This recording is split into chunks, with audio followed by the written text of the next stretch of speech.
Dönmeyin için çalıştım, öz-özümle danıştım. Daha yokluğunla barıştım, tenhalığa alıştım. Sen ise en güzel arzuları, en şirin duyguları mahvedip gittin. Yarım belki de hiç özünde bilmeden, gururuna aldanıp səhv edip gittin. Ged artık sen, getmişsənsə dönme geri.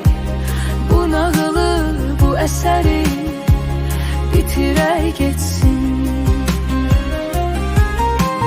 Ged artık sen, getmişsənsə dönme geri.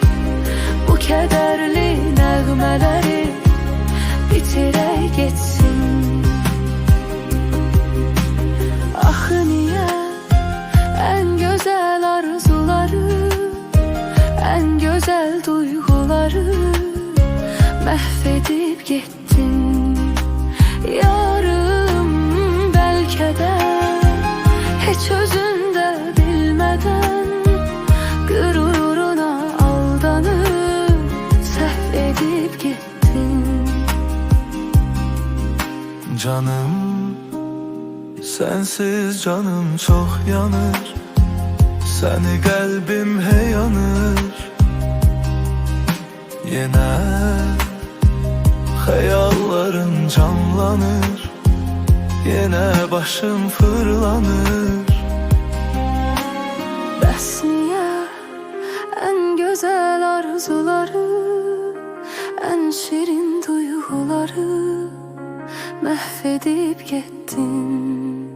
Yarım belki de hiç özünde bilmeden, gururuna aldanıp səhv edip gittin. Ged artık sen, getmişsənsə dönme geri. Bu nağılı, bu əsəri bitirək geçsin.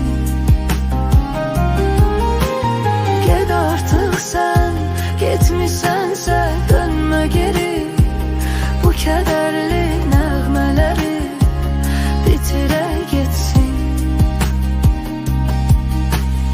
Axı niyə en güzel arzuları, en güzel duyguları mahvedip gittin?